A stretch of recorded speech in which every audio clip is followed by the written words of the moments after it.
Dear students, my name is Satish Birla और आज की इस क्लास में हम कक्षा 10वीं एनसीईआरटी गणित वास्तविक संख्या चैप्टर 1 को पढ़ेंगे। तो चलिए शुरू करते हैं। और इस वास्तविक संख्या के प्रश्नोत्तरों को हल करने से पहले कुछ महत्वपूर्ण बिंदुओं पर हमें ध्यान देना होगा। तो देख शुरू करते हैं। प्राकृत संख्याएं 1 2 3 4 5 6 7 गिनती अनंत तक प्राकृत संख्या कहलाती है। पूर्ण संख्याएं 0 1 2 3 4 5 6 जीरो से लगाकर जो गिनती, इसमें जीरो भी आ जाता है। प्राकृत संख्या में 1 2 3 4 5 6 से गिनती होती है, इन्हें प्राकृत संख्याएं कहते हैं। और पूर्ण संख्या में क्या है, जीरो भी आता है, 0 1 2 3 4 5। ठीक है।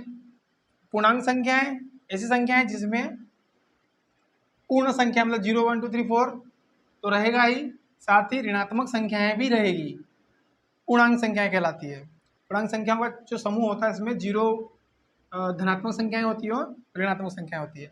सम संख्याएं जो कि दो से डिवाइड होती है, दो से विभाजित होती है। ऐसी संख्याएं जो दो से विभाजित हो, जैसे 2 4 6 8 10 12 14 जो कि दो के पहाड़े में आते हैं। और ये संख्याएं दो के पहाड़े में दो से विभाजित होती है।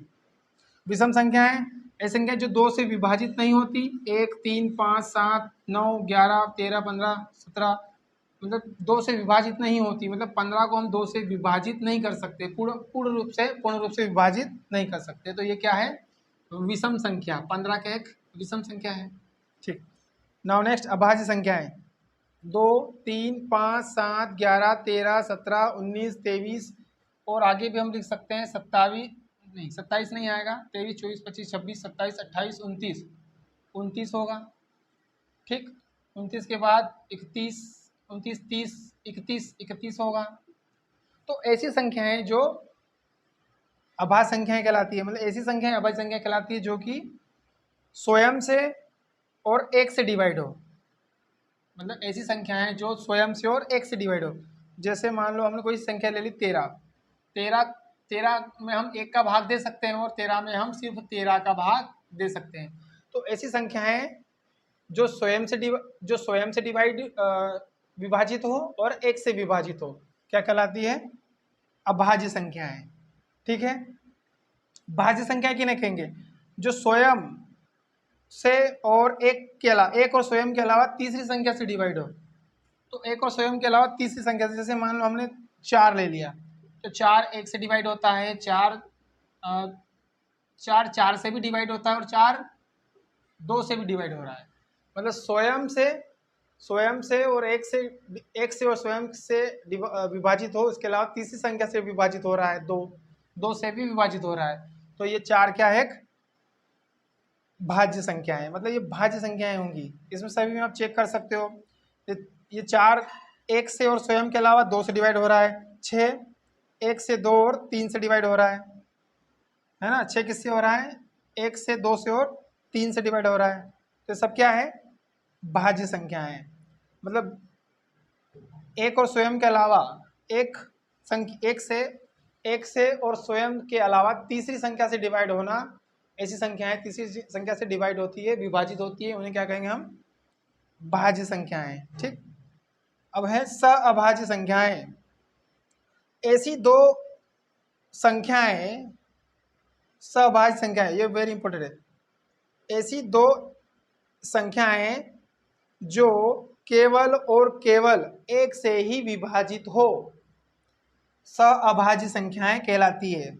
अन्य दूसरी संख्या से विभाजित न हो, सअभाज्य संख्याएं कहलाती है। देखिए,